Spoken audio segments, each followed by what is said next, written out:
Hey, what is up, everyone? I hope you guys are doing well. This story is narrated by my friend Frederick. I hope you guys enjoy it, and yeah. In the deepest darkness, where light has not touched for 60 million years, something waits.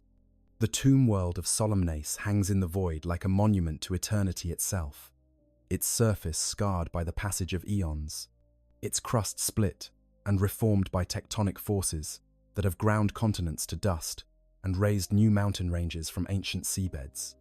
Beneath this dead surface, in chambers carved from bedrock and lined with living metal, the Necrons sleep their long sleep, waiting for the signal that will call them back to a galaxy they once ruled. But on this particular tomb world, in this specific moment stretching across centuries, something has gone profoundly wrong. Deep within the layered crypts, past the outer defense chambers, where canoptek scarabs patrol in their millions, past the stasis galleries, where warriors stand in perfect rows, like soldiers carved from obsidian, past even the inner sanctums, where the nobility dream, their cold dreams of conquest and vengeance, there lies something that should not exist, something impossible, something that represents a collision between realities so fundamentally opposed that their mere proximity creates ripples in the fabric of existence itself. A Chaos Titan sleeps in the tomb of the Necrons. The very concept strains comprehension. These are forces that exist in opposition to each other on the most basic level of reality. The Necrons, beings of pure physical law, creatures who severed their connection to the Imperium millions of years ago, and now exist as entities of living metal governed entirely by the laws of the material universe. And Chaos, the roiling madness of the warp, where thought and emotion become tangible force, where the immaterial bleeds into reality and corrupts everything it touches with its maddening, ever-changing presence. How does a Chaos Titan, a war machine the size of a cathedral that has been saturated in warp energy until every rivet screams with demonic presence, come to rest in a tomb world built by beings who represent the absolute antithesis of everything the warp embodies? How does this meeting of ultimate opposites occur? And more importantly, what happens when the ancient mechanisms of the tomb world begin to register this impossible intruder? To understand the magnitude of this encounter, we must first understand what each of these forces represents, what they are in their essence, and why their meeting is not just a tactical problem but a fundamental violation of the natural order, the eternal slumber of the tomb worlds. Tomb worlds are not merely burial grounds or storage facilities for dormant Necron forces. They are technological marvels that dwarf anything the current galaxy can produce, self-sustaining mechanisms of such sophistication that they have operated flawlessly for longer than most species have existed. Each tomb world is a three-dimensional puzzle of interlocking systems, nested chambers, and redundant protocols, designed by the cryptex of the ancient Necrontia civilization with one purpose in mind: to preserve their entire race through the millions of years they would need to sleep while the galaxy forgot them. The outer layers of a tomb world begin kilometers below the surface, insulated from the world above by solid rock and sophisticated cloaking systems that render the tomb virtually undetectable to conventional scanning methods. The first chambers encountered by anyone drilling or digging deep enough are the surveillance networks, vast arrays of sensors and monitoring devices maintained by canoptek scarabs. These mechanical beetles, each no larger than a human hand, exist in swarms numbering in the billions. Their purpose is simple: monitor, maintain, and report. Every canoptek scarab is a miracle of miniaturization, containing enough processing power to rival a human servitor while being small enough to navigate the tiniest crevices in the tomb's structure. They crawl through every passage, inspect every seal, and test every system on an endless loop that has continued without interruption for millions of years. Their mechanical mandibles can repair minor damage. Their internal forges can fabricate replacement parts for damaged systems, and their quantum-entangled communication nodes allow them to share information instantaneously across the entire tomb complex. Supporting the scarabs are the canoptek spiders, larger constructs that serve as mobile repair stations and overseer units. Where scarabs are the workers, spiders are the master craftsmen, capable of fabricating more complex components and coordinating the efforts of thousands of scarabs simultaneously. A canoptek spider stands 3 meters tall, its multiple legs allowing it to navigate any terrain, while its various fabricator arrays and welding beams can repair everything from minor structural damage to complex energized systems. Deeper still are the canoptek wraiths, phase-capable guardians that exist partially out of sync with normal space-time. These serpentine constructs patrol the inner chambers, passing through solid walls as easily as air, their dimensional destabilization matrices allowing them to move through matter itself. Wraiths serve as both early warning system and rapid response force, capable of reaching any point in the tomb complex within moments of an intrusion being detected. The tombs themselves are arranged in a hierarchy that mirrors the Necron civilization's rigid caste structure. The outermost crypts house the warriors, the basic infantry of the Necron legions. These are the most numerous and least complex of the Necrons, former citizens of the Necron tier empire who underwent biotransference with minimal personality retention. They stand in perfect geometric formations, rank upon rank of them extending into darkness. Their Gauss flares held at parade rest in hands that will not move until commanded. In some tomb complexes, these warrior chambers stretch for kilometers, containing millions of dormant soldiers waiting for the call to war. Above the warriors, both literally and metaphorically, are the chambers of the immortals, more sophisticated Necron soldiers who retained more of their original personalities and abilities during biotransference. Their crypts are smaller but more heavily protected, and each immortal is a veteran of the ancient war in heaven, a conflict so devastating that it literally reshaped the galaxy. Their Gauss blasters, more powerful than the flares carried by warriors, rest beside them as they wait. The Lich Guard and Praetorians occupy their own specialized chambers, elite warriors who serve as bodyguards and executors of the nobility's will. Their stasis crypts are works of art as much as technology, decorated with hieroglyphs that tell the stories of battles fought before humanity learned to walk upright. Then there are the nobility, the overlords and lords who once ruled the Necrontier Empire, and who now command the tomb worlds with the same absolute authority they wielded in life. Their crypts are palaces of living metal, filled with treasures looted from 1,000 conquered worlds and technologies that make the Imperium's most advanced devices look like primitive tools. These nobles sleep differently than their subjects, their consciousness not entirely dormant but existing in a state of semi-awareness, processing information fed to them by the tomb's systems and making decisions that will be executed by automated protocols when necessary.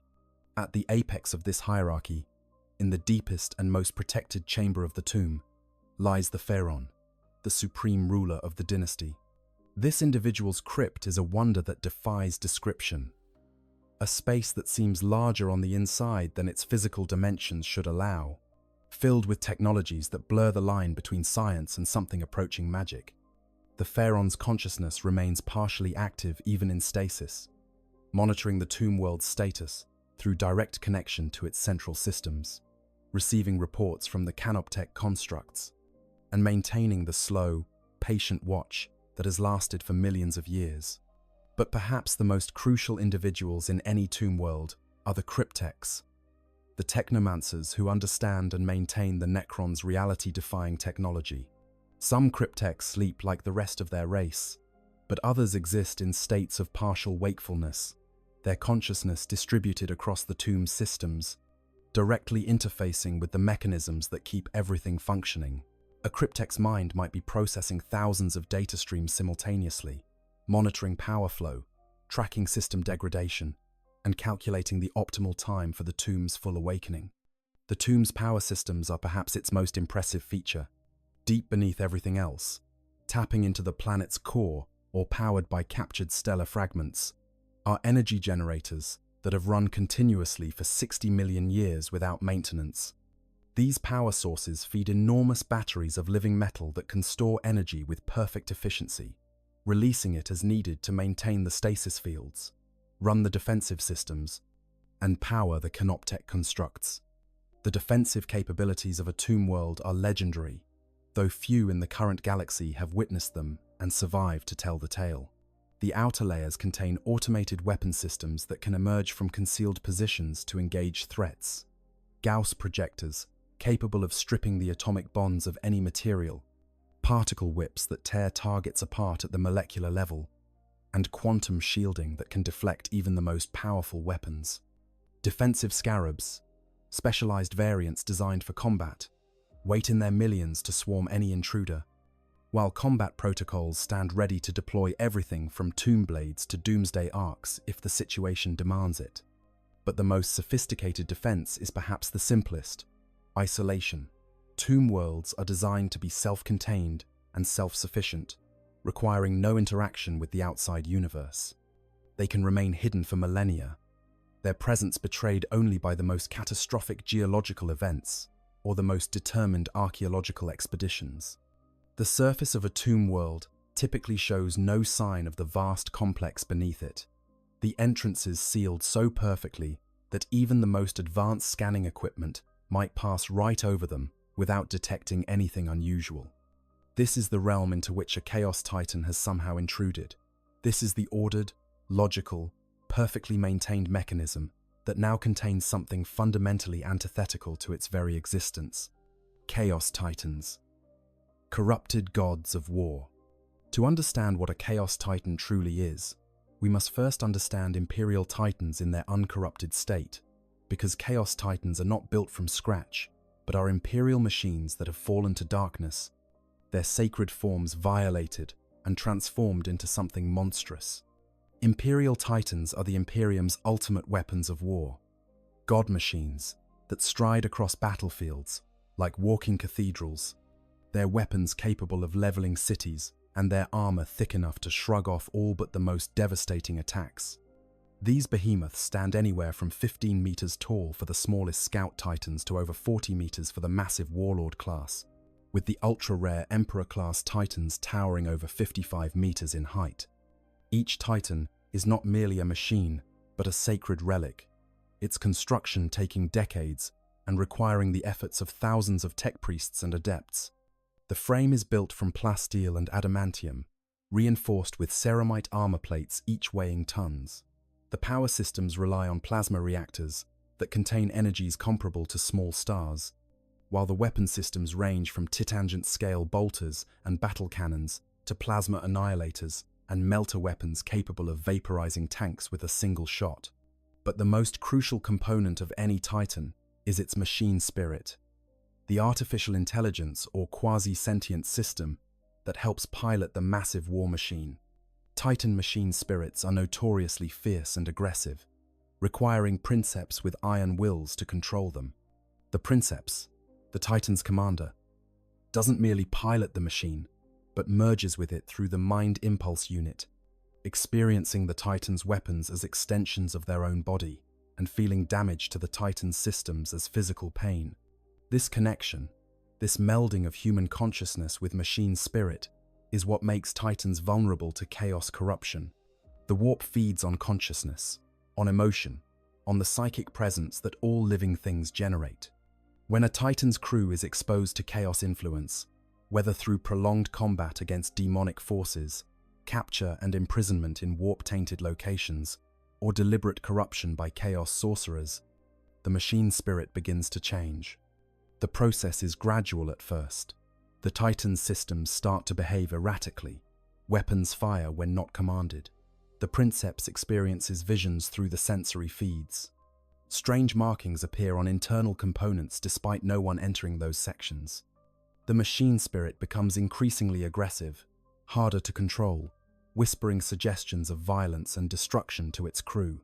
As corruption deepens, physical changes manifest. The once pristine armor develops growths of organic matter, flesh fusing with metal in impossible configurations, eyes open on weapon housings, mouths form in hull plating, screaming silently or whispering blasphemies. The mechanical components themselves begin to warp, joints bending in ways that should be structurally impossible, armor plates folding into shapes that hurt to look at. The Titan's weapons transform as well. A plasma annihilator might begin firing sickly green flames that burn the soul as well as the body. Battle cannons start shooting shells filled with compressed warp energy that explode into tears in reality. Missile launchers discharge payloads that contain not explosives but compressed madness, their detonation driving those nearby into homicidal frenzy. The interior of a Chaos Titan is a nightmare made manifest, where the corridors of an Imperial Titan are cramped but recognizable as human-made spaces. The interior of a Chaos Titan defies geometry. Passages stretch longer than the Titan's external dimensions should allow. Gravity becomes optional, or operates in directions that shouldn't exist. The walls weep fluids that might be blood, or oil, or something that is somehow both and neither. The crew, if they can still be called such, are no longer piloting the Titan so much as they are part of it. Their bodies have fused with their control stations, flesh growing into and around their consoles, nerve endings splicing directly into data cables. They perceive the outside world through the Titan's sensors but also through warp sight, seeing not just the physical reality but the psychic resonances of living things, the emotional states of enemies, the weak points where reality is thin enough that daemons might cross over. The princeps of a Chaos Titan is the most transformed of all. They have become one with the machine spirit, which itself has become a daemon or daemon hybrid. Their consciousness is distributed throughout the Titan's systems, experiencing every weapon discharge as pleasure, every hit taken as a mixture of pain and ecstasy. They no longer remember what it was like to be fully human. Their thoughts a churning mixture of tactical calculation and demonic madness. Different Chaos Titans align with different Chaos Gods, each corruption manifesting in unique ways. A Titan dedicated to Khorne, the Blood God, becomes an engine of pure martial fury. Its armor turns the color of dried blood or brazen bronze. Spikes and blades erupt from every surface, because the Titan doesn't merely want to kill its enemies from a distance, but to close with them, to feel their destruction in visceral detail. Its weapons focus on direct damage, on tearing and crushing and burning, because Khorne cares not from whence the blood flows, only that it flows. A Nurgle corrupted Titan becomes a walking plague factory. Its hull is covered in pustules and sores that weep infectious fluids. Rust blooms across its surface despite the metal being ceramite that should never corrode. Inside, the air is thick with disease, every breath a vector for a dozen different plagues. The Titan's weapons discharge clouds of virulent toxins, and its very presence on a battlefield contaminates the ground, leaving behind dead zones where nothing will grow for generations. Xiancha-line Titans are perhaps the most disturbing, because they change constantly, never settling into a final form. Their armor shifts colors like oil on water, displaying patterns that hint at forbidden knowledge. Warp fire flickers around their weapons, blue and pink flames that burn according to rules that have nothing to do with thermodynamics. These Titans can sometimes manipulate reality directly, their presence causing local space-time distortions that make them appear to be in multiple places at once, or to move in ways that violate physics. Slaanesh corrupted Titans represent excess taken to its ultimate extreme. Their hulls become works of agonizing beauty, every curve and angle designed to entrance and horrify in equal measure. Gold leaf appears on armor plating despite no one applying it. Gems grow from metal surfaces, each one containing trapped souls screaming in eternal pleasure pain. The Titan's movements become hypnotic, graceful despite their massive size, and their weapons are designed not just to kill, but to make the act of killing as aesthetically perfect as possible. But regardless of which Chaos God they serve, all Chaos Titans share certain characteristics. They radiate warp energy, their presence causing reality to become unstable in their vicinity. Electronics malfunction. Psychically sensitive individuals experience visions or madness. The very air around a Chaos Titan feels wrong, thick, and heavy, like trying to breathe underwater. They are self-sustaining in ways that Imperial Titans are not. Chaos Titans don't need conventional fuel because they draw power directly from the warp. They don't require traditional maintenance because the warp energy constantly repairs them, though the repairs are often grotesque, wounds healing by growing new armor from corrupted flesh-metal hybrid materials. They can operate independently for years without support. powered by the hatred of their crews and the demonic entities that have merged with their machine spirits. A Chaos Titan is not just a weapon, but a beacon of corruption. Its mere presence on a planet begins to taint the world, creating weak points in reality where daemons can more easily manifest. Prolonged deployment can turn a loyal Imperial world into a daemon world, the Titan's corruption spreading like an infection through the planetary psyche. And now, through circumstances we must explore. One of these monstrous machines lies dormant in a Necron tomb world, its corrupted form somehow penetrating into the deepest levels of a complex designed to be impenetrable. The impossibility of this situation cannot be overstated.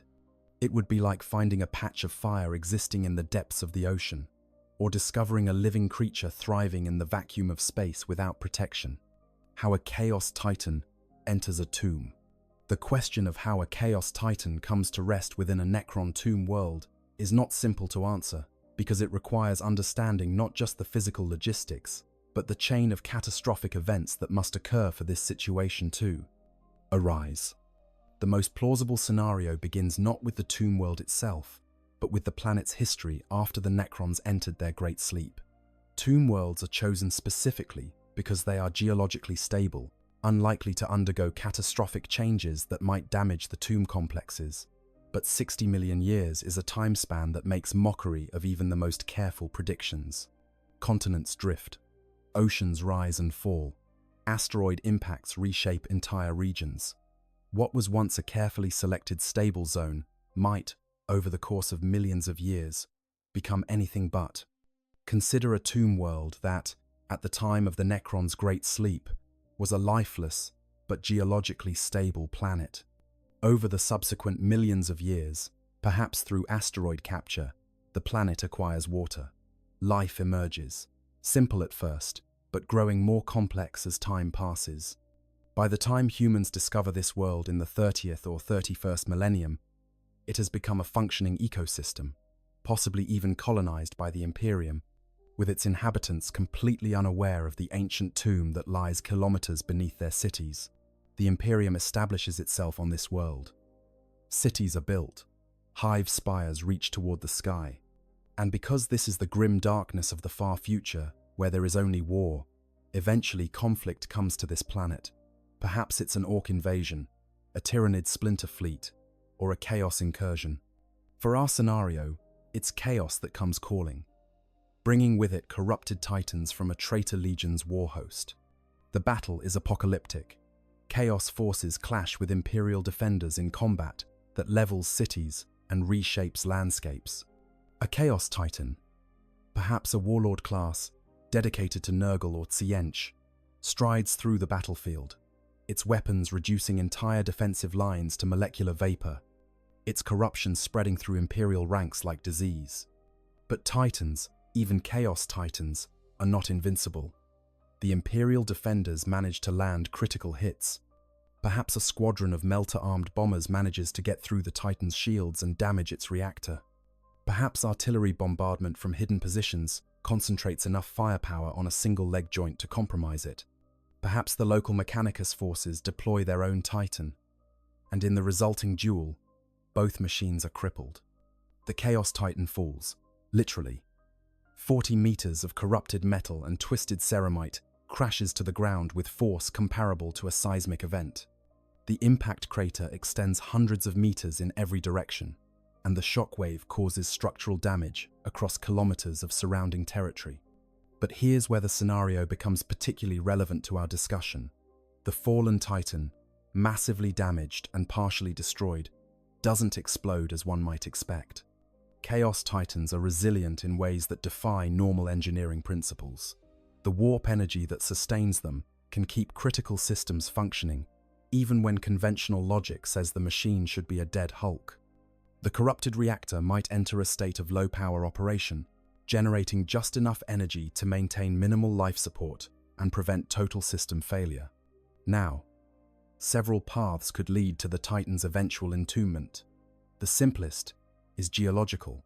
The impact crater, combined with the Titan's massive weight, causes it to sink into softer ground layers.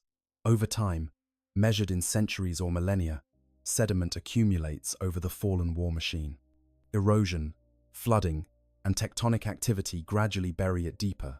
What starts as a fallen titan, lying on the surface, slowly becomes a titan, entombed in rock. But for the titan to reach Necron tomb depths requires more extreme circumstances. Perhaps the battle that brought down the titan also involved massive orbital bombardment that fundamentally altered the planet's geology. Perhaps the fighting opened up ancient cave systems or magma tubes that the fallen titan slid down into. Perhaps the planet experiences a catastrophic geological event after the battle, an earthquake or volcanic eruption that swallows entire regions, including the fallen titan, plunging them into previously inaccessible depths. There's another, more sinister possibility involving the warp itself. Chaos Titans exist partially in the Imperium, as well as the Materium. Under certain conditions, with the right combination of warp energy and physical trauma, a Chaos Titan might actually phase partially out of normal reality. If this phase state occurs at the moment of impact, the Titan could sink through solid matter like a stone through water, passing through layers of rock and earth until it encounters something that stops its descent. What stops it? The Necron tomb world's outer defenses. Specifically, the reality-anchoring fields that Necron technology generates. These fields don't just protect against conventional intrusion, but actively stabilize local space-time, preventing warp-based teleportation or phase shifting near the tomb complexes.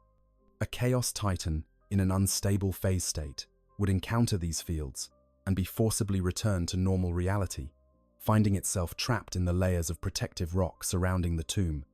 Or consider a scenario involving deliberate actions by Chaos forces. Perhaps the battle on the surface is going poorly for the Chaos War host.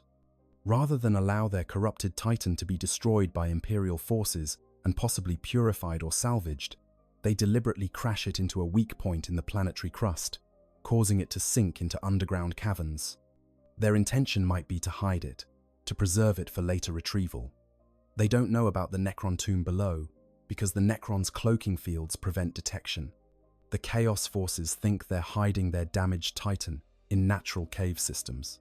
In reality, they're depositing it directly above a chamber housing millions of dormant Necron warriors. Time passes. On the surface, the battle concludes, however. Such conflicts end in the 41st Millennium. Perhaps the Imperials drive off the Chaos forces. Perhaps the entire world is declared perdita and subjected to exterminatus. Perhaps both sides withdraw, leaving the planet a scarred battleground that is slowly reclaimed by nature, or by new colonists who know nothing of what transpired. You know, most science fiction settings have clear good guys and bad guys, with moral certainty guiding the narrative. But here we have two forces that are both in their own ways absolute horrors. The Titan represents corruption and madness taken to their extreme, and the Necrons, they're the cold, soulless remnants of a civilization that traded everything that made them alive for the promise of immortality. When these two forces meet, there's no rooting interest, no hero to cheer for. You're just witnessing two cosmic horrors colliding in the depths of a forgotten world. And somehow that's more compelling than any traditional good versus evil story.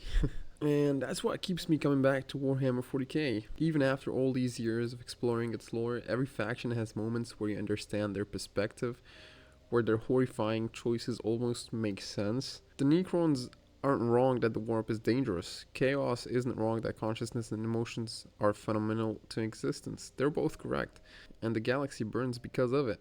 Anyway, let's continue with what happens when the tomb world decides it's had enough.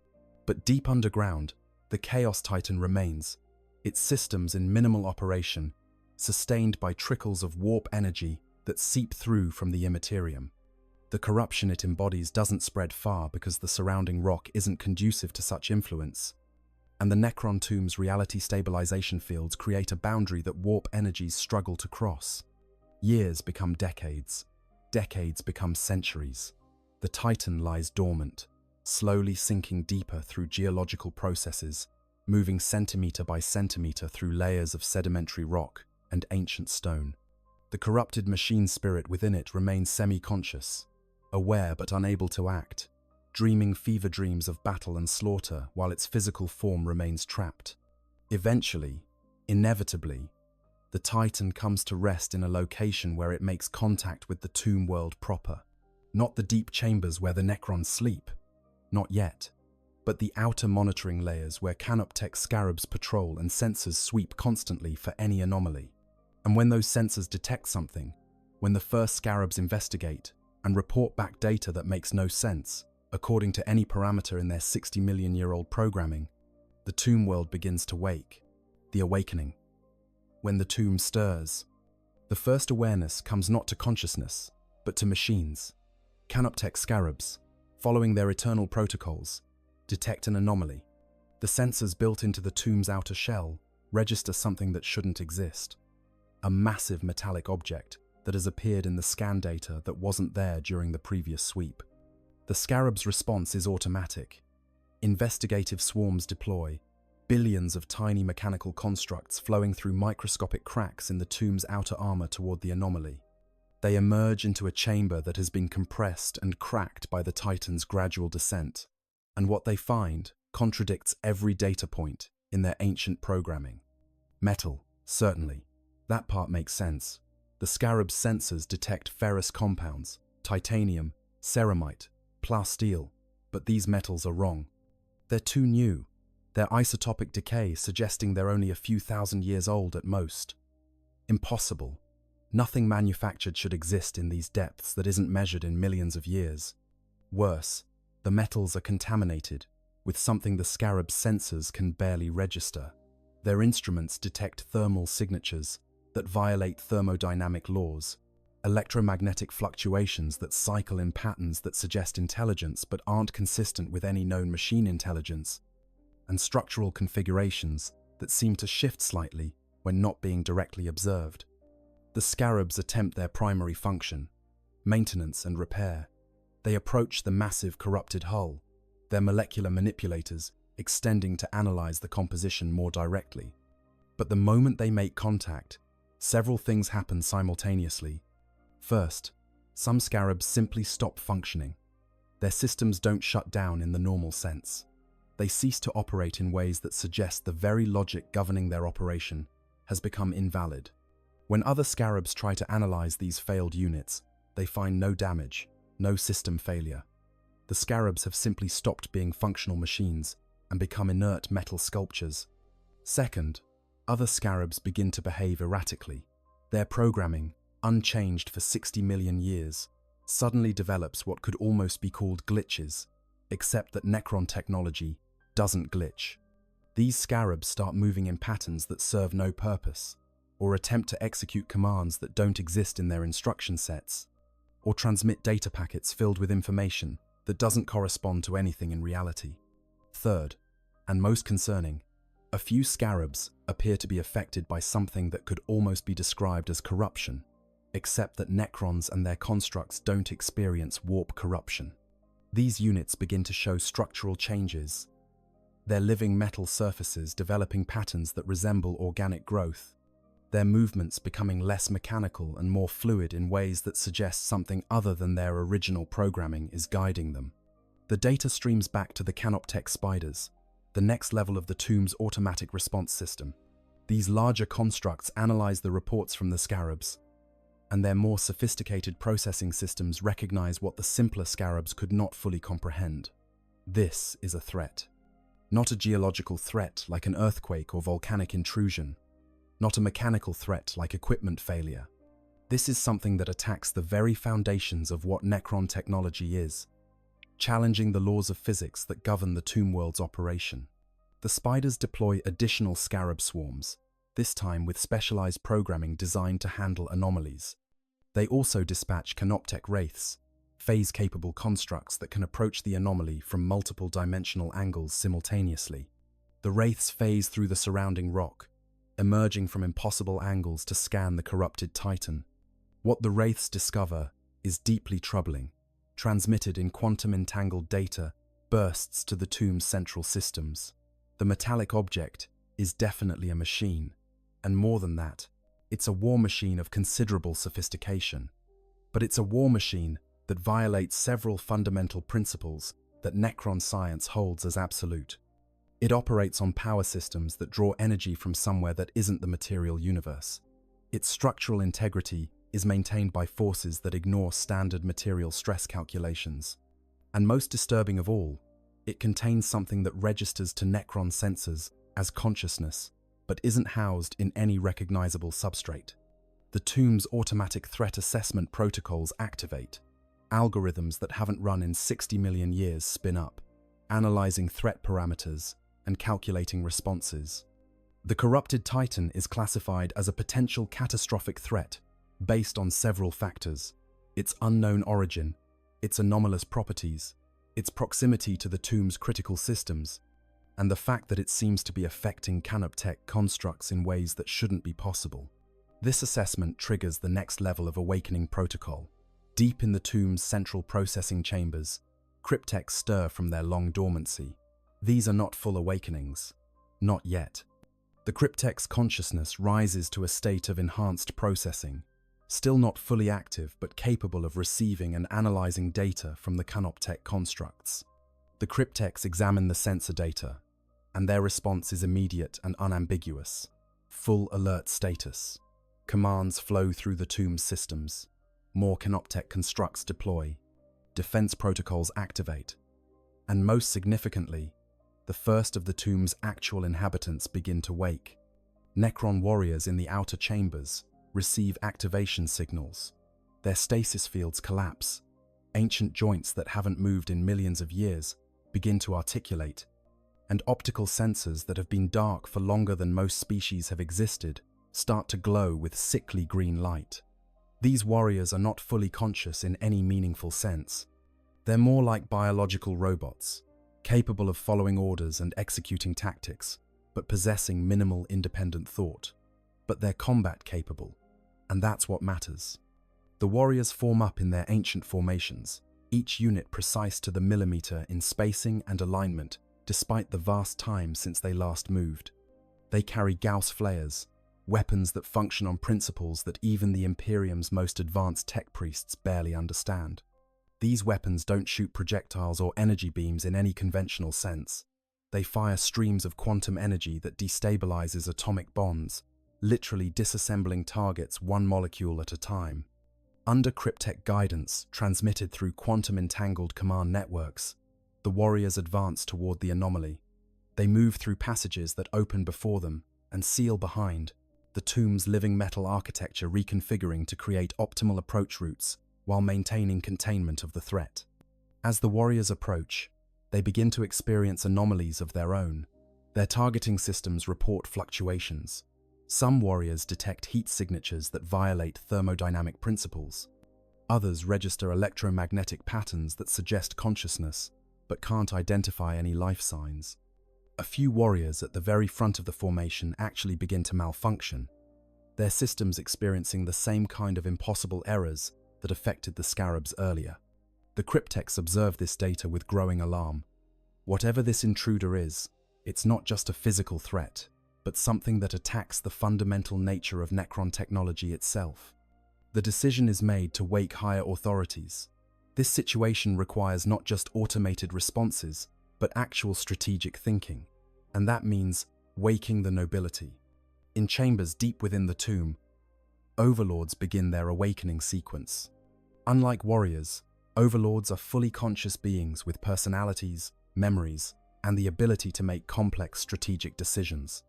Their awakening is a delicate process, consciousness returning gradually as systems that have been dormant for millions of years slowly restart. The first overlord to fully awaken is Nemesor Vargheth, a veteran of the wars in heaven who commanded armies when the galaxy was young. His optical sensors flicker to life, and for a moment, he experiences disorientation as his consciousness adjusts to being active again after such vast time. Then his situation awareness protocols engage, and he receives data downloads from the cryptechs detailing the current crisis.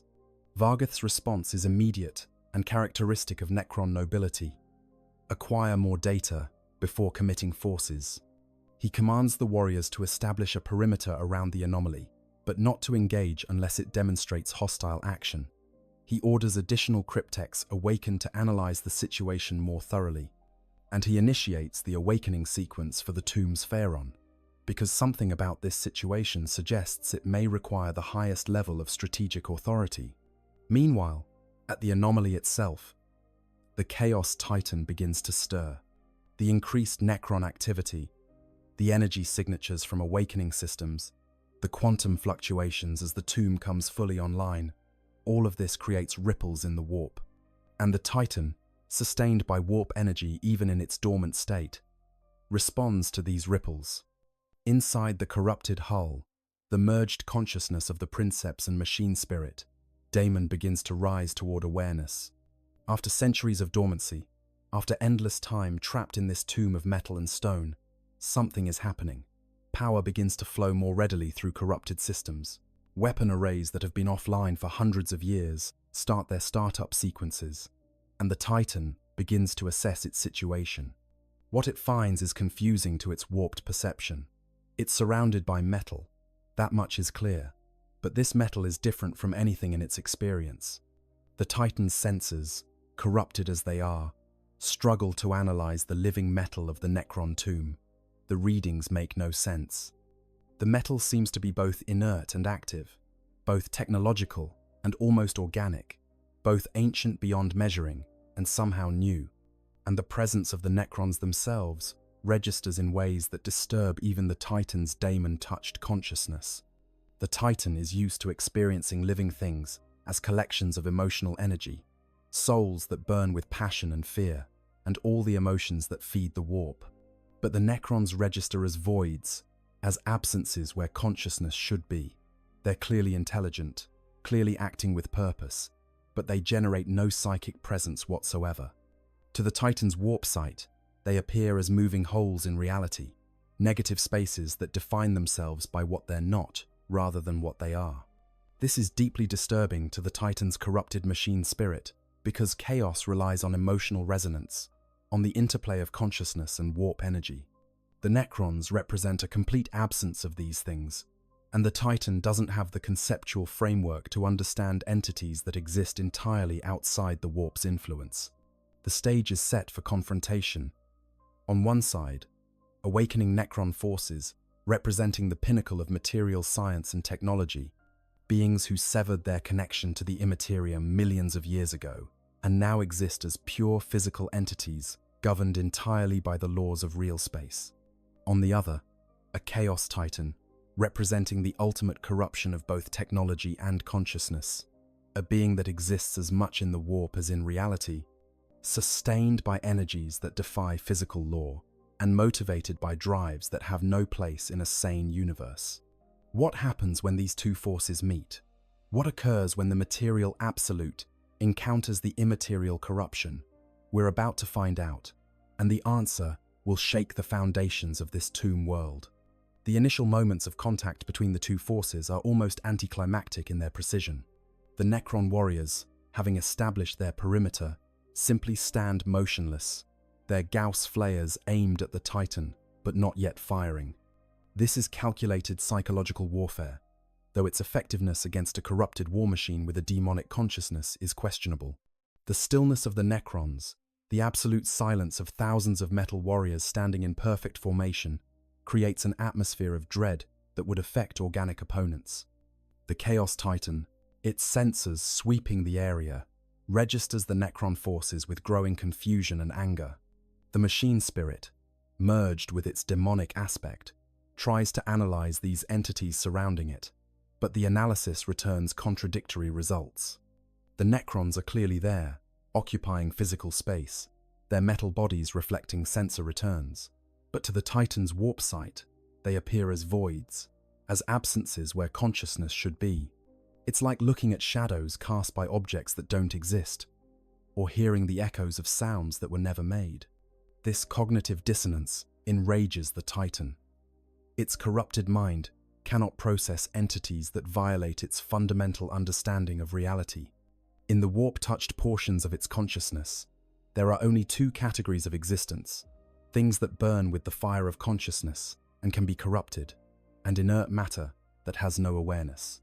The Necrons fit neither category, and this impossibility drives the Titan's demon-touched intelligence toward a state that could almost be called madness, except that the Titan has been mad since the moment warp corruption first touched its systems. The Titan's autocannons begin to track targets, servos whining as they move barrels the size of industrial piping to aim at the nearest Necron formations. Fire control systems, corrupted and enhanced by warp energy, calculate firing solutions with precision that exceeds what the Titan's original Imperial design would have allowed. But there's a wrongness to the calculations. Angles that bend slightly away from Euclidean geometry, trajectories that curve through spaces that shouldn't exist. When the first shots are fired, they come as a thunderous barrage that would deafen anyone with organic hearing. Shells the size of human torsos scream through the air, their passage creating sonic booms that crack the surrounding stone. But these are not normal munitions. Each shell contains a fragment of warp stuff compressed into physical form, and when they impact, they don't merely explode, but tear brief holes in reality itself. The Necron warriors hit by these shells are subjected to forces that exist both in the Materium and the Immaterium simultaneously. They're living metal bodies, designed to resist purely physical damage through molecular regeneration, find themselves being stressed in ways their self-repair systems weren't designed to handle. Warriors are blown apart, their components scattered across the chamber, but the damage is somehow different from normal destruction. The living metal doesn't flow back together as smoothly as it should. The self-repair mechanisms struggle to initiate because the damage exists partially outside normal space-time. But the Necrons adapt with the speed that only machine intelligence allows. Within microseconds of the first impacts, the tomb's tactical systems have analyzed the attack pattern, identified the anomalous properties, and distributed new defensive protocols to all units. Warriors begin to reconfigure their defensive stance, their quantum shields adjusting to frequencies that provide better protection against weapons that attack across dimensional barriers. The fundamental incompatibility. To understand the confrontation between Necrons and a Chaos Titan, we must first understand why this meeting represents such a profound conflict at the most basic level of reality. This isn't simply a battle between two military forces. It's a collision between opposed philosophies of existence, between two different answers to the fundamental question of what reality is and how it works. The Necrons represent the ultimate triumph of materialism. When the ancient Necrontyr made their pact with the Citan and underwent biotransference, they didn't just trade bodies of flesh for bodies of metal. They severed their connection to the Immaterium entirely, removing themselves from the warp and all its influences. This was, in many ways, the entire point of biotransference. The Necrontyr had always been weak in the warp, their souls small and their psychic potential minimal. By becoming beings of pure matter, governed entirely by physical law, they escaped the warp's influence completely. This severance has profound implications.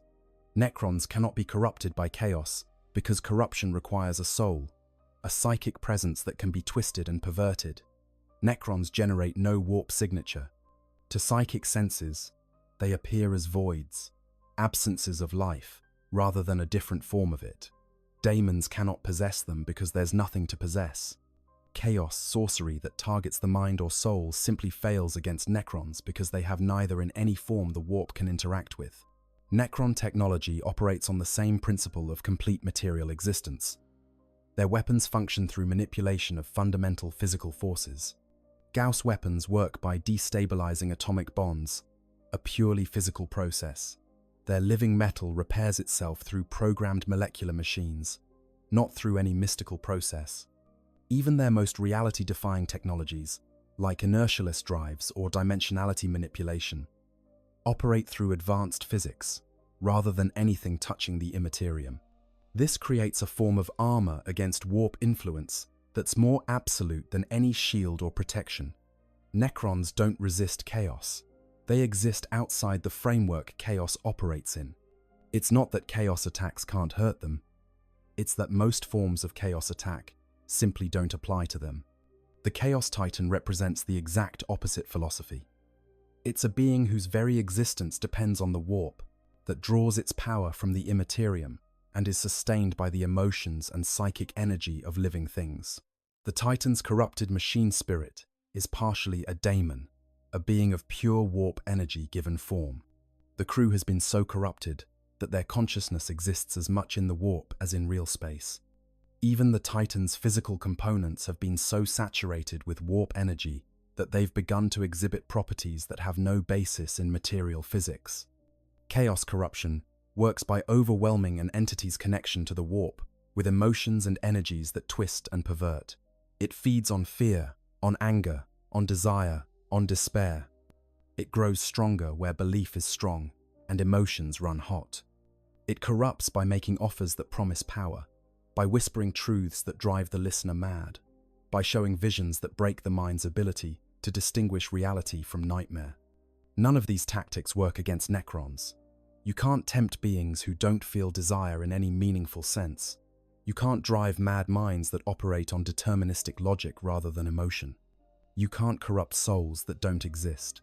The Chaos Titan's entire arsenal of corruption, manipulation, and warp-based attacks might as well not exist when facing Necron forces. But this doesn't mean the Chaos Titan is helpless. It's still a war machine, the size of a cathedral, armed with weapons that can level cities and armored with ceramite plates meters thick. Its physical weapons, while enhanced by warp energy, still function through mundane mechanisms. Its plasma weapons still fire superheated matter. Its missile launchers still shoot explosive projectiles. And its sheer size and mass make it a formidable opponent for any force. The incompatibility creates a strange situation where both sides find their most effective weapons largely useless. The Chaos Titan cannot corrupt its enemies, cannot drive them mad, cannot use the warp-based abilities that would devastate most opponents. The Necrons, for their part, find that their enemy is more resilient than expected. Gauss weapons that would strip the atoms from normal matter find that warp-saturated metal resists this effect. The chaos energies, holding molecular bonds together, even as Necron weapons try to tear them apart. This is not to say the fight is evenly matched. The Necrons have overwhelming advantages in this scenario. They're fighting on their home ground, in a tomb world designed to be a fortress. They have access to their full arsenal of weapons and the ability to bring virtually limitless reinforcements as more warriors awaken. Most critically, they have time on their side. The tomb has existed for 60 million years. It can afford to take however long necessary to eliminate this threat. The Chaos Titan, conversely, is isolated, damaged from whatever battle brought it to this location, and cut off from any reinforcements or support. It's in enemy territory, surrounded by forces it cannot corrupt or demoralize. And while it draws power from the warp, the Necron tomb's reality-stabilizing fields make this connection more tenuous than usual, reducing the flow of warp energy available to the Titan. But the Titan has one significant advantage. It's incomprehensible to its enemies. Necrons are masters of material science, their understanding of physics and technology surpassing anything the current galaxy can produce. But they have no framework for understanding warp-based entities. Their sensors can detect the Titan's physical presence, but the readings make no sense. Energy appears from nowhere, violating conservation of energy. Structural components behave in ways that contradict material science. The Titan seems to exist in states that quantum mechanics says should be impossible for objects of its mass. This incomprehensibility means the Necrons cannot easily predict the Titan's capabilities or behavior. They can't develop effective countermeasures because they don't fully understand what they're countering. And this uncertainty is dangerous because Necron strategy relies heavily on perfect information and mathematical precision. The situation is further complicated by the effect each side has on the other at a fundamental level. The Necron tomb's reality stabilization fields actively suppress warp energies, making it harder for the Titan to function. But the Titan's intense warp presence creates localized distortions in these fields, zones where reality becomes slightly less stable. Neither side can fully nullify the other, but both create environmental conditions that disadvantage their opponent. When the first exchanges occur, this fundamental incompatibility becomes immediately apparent. Necron warriors open fire with their Gauss flares, the emerald beams reaching out to touch the Titan's corrupted hull. Under normal circumstances, these weapons would begin stripping the target's atomic structure, reducing even adamantium armor to component atoms in seconds. But the Chaos Titan's armor is not normal matter. The warp saturation has changed it at a fundamental level, and the Gauss weapon's effectiveness is significantly reduced. The molecular disassembly still occurs, but much more slowly than expected. The Titan's armor ablates under the sustained fire, but it's losing matter at perhaps a tenth the rate that normal material would. The Titan returns fire, its arm-mounted autocannons thundering as they discharge shells the size of small vehicles. These projectiles, corrupted by warp energy, explode with force that exceeds what their physical mass should generate. They impact the Necron lines, and warriors are destroyed, their bodies shattered by concussive force. But then something interesting happens. The warrior's living metal begins to self-repair. Bodies that were blown apart start to flow back together, damaged components reforming, as molecular machinery works to restore them to functionality. Within minutes, warriors that were reduced to scattered components are standing again. Gauss flares, ready. The Titan's machine spirit processes this with growing frustration. It destroyed those targets. It witnessed their destruction. Yet they've returned, the damage undone as if it never occurred. This violates every principle the Titan understands about combat. Dead things stay dead. Destroyed machines don't spontaneously rebuild themselves. But Necrons do. And this reality begins to shape the engagement. The Titan can cause damage, can destroy individual Necrons, but unless it completely vaporizes them to the point where no living metal remains to repair, they'll eventually restore themselves. And the tomb world has millions of warriors, with more awakening constantly as the threat level is assessed and responded to. The cryptechs observe this initial exchange with great interest. They're learning about their enemy with each second of combat. The Titan's weapons are powerful, but not beyond what the Necrons have faced before. Its armor is resilient, but not impervious, and critically, it appears to be alone, without support or reinforcements. The strategic calculus is clear. Contain the threat, study it, and once sufficient understanding is achieved, eliminate it with overwhelming force. The Necrons begin to implement this strategy, and the Chaos Titan, trapped and isolated in the depths of an alien tomb, begins to understand the horror of its situation. Cryptech analysis and Necron response. In a chamber that exists partially out of phase with normal space-time, Cryptech Illuminor Ceras, or a tomb-specific equivalent, examines the data streams flowing from the combat zone, with the detached interest of a scientist studying a particularly unusual specimen.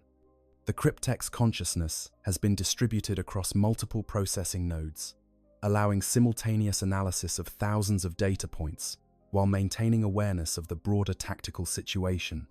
The analysis chamber itself is a marvel of Necron engineering, a space where the normal laws of physics bend to accommodate the cryptech's needs. Hololithic displays float in the air, showing the battle from hundreds of different perspectives simultaneously. Quantum processors, running at speeds that would make the Imperium's most advanced cogitators look like primitive abacuses, crunch through petabytes of data every microsecond, identifying patterns and anomalies that would escape lesser analytical systems. The cryptech's own form has been modified over millions of years of self-improvement and technological advancement, where, once there might have been a Necrontier body, even one transformed by biotransference, now there exists something that is more research station than individual being. Additional processing units have been grafted onto the original consciousness matrix, expanding the cryptech's cognitive capacity far beyond what any organic mind could achieve. Specialized sensor arrays have been integrated directly into the living metal body, allowing perception across spectra that most species couldn't even conceptualize. As the data flows in, the cryptech begins to construct a comprehensive model of the intruder. Every energy signature is catalogued. Every material composition is analyzed down to the subatomic level. Every behavioral pattern is compared against the vast database of enemies encountered over 60 million years of existence. And with each new data point, the picture becomes stranger and more concerning. The readings are fascinating in their impossibility. The intruder is generating energy signatures that suggest it's drawing power from a source located nowhere. The energy simply appears within the machine's systems, violating the conservation of energy that underpins all of Necron science. The cryptech cross-references this against 60 million years of accumulated data and finds no precedent. Further analysis reveals more anomalies. The intruder's structural integrity is maintained by forces that sensors can detect but cannot quantify. When Gauss weapons damage a section of armor, the material sometimes flows back together as if it were liquid, despite being solid metal moments before. Other times, the damage persists until pulses of something flow through the structure, after which the damaged sections seem to exist in a state of having never been damaged. Reality itself reconfiguring, rather than the material being physically repaired. The cryptech attempts to analyze the intruder's control systems, hoping to identify vulnerable points. But this proves frustrating because the control systems don't appear to work like any machine intelligence the Necrons have encountered. There's clearly guidance occurring, tactical decisions being made, but the decision-making process doesn't follow algorithmic patterns. It's almost as if the machine is alive in some sense, but scans show no biological components, at least not in any recognizable form. Determined to gather better data, the cryptech orders a canoptech wraith to phase directly into the Titan's interior. The wraith complies, its dimensional displacement field allowing it to pass through the meters-thick armor as if it weren't there. Inside, it begins scanning, its sensors recording everything they can detect. What the wraith finds is nightmare made manifest. Though the Necron construct lacks the capacity to experience horror, the interior of the Titan violates geometry in ways that hurt to perceive, even for a being with purely mechanical sensors. Corridors extend further than the Titan's external dimensions should allow. Walls curve in directions that don't exist in three-dimensional space. And there's something that the Wraith's sensors identify as organic matter, but it's merged with mechanical components in configurations that make no biological or engineering sense. Most disturbing are the readings the Wraith gets from what appears to be the Titan's control center. There are entities present, the sensors confirm, but they're not discrete individuals. They're merged with the machine, their biological and mechanical components interpenetrated to the point where separating them would require destroying both. And there's something else, something the Wraith sensors can barely register, that seems to exist in the same space as the physical components but also in some other dimension, state of being. The sensors have no frame of reference for classifying it. The Wraith attempts to gather more data, phasing deeper into the Titan's systems. And then, for the first time in millions of years of flawless operation, a canoptech construct experiences something it has no programming to handle. Its dimensional displacement field fails. The failure isn't mechanical.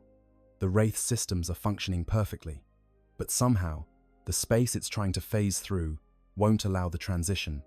It's as if reality itself has become too unstable in this region for the precisely calculated quantum effects that enable phase shifting to operate reliably.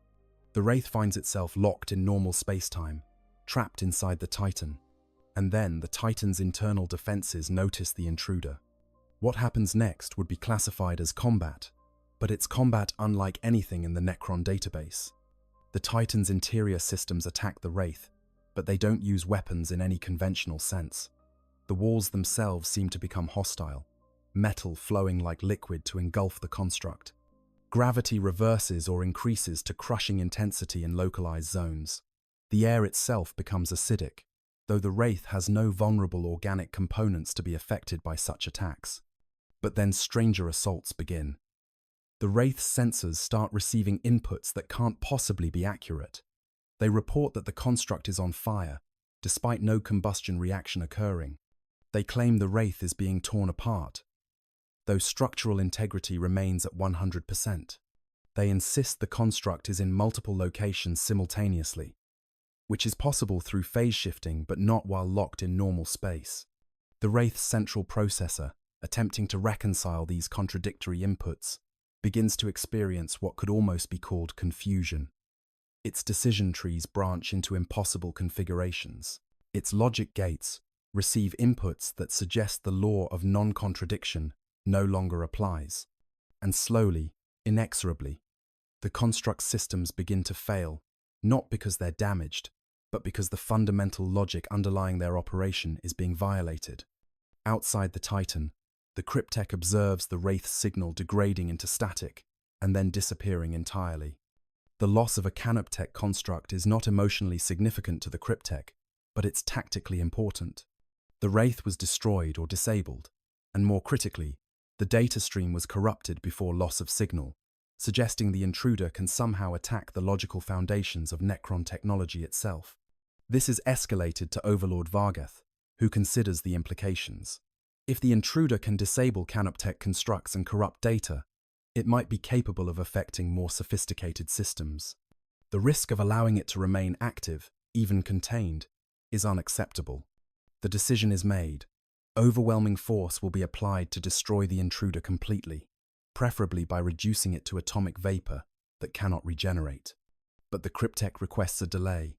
There's knowledge to be gained here, understanding of technologies and phenomena that lie outside Necron experience.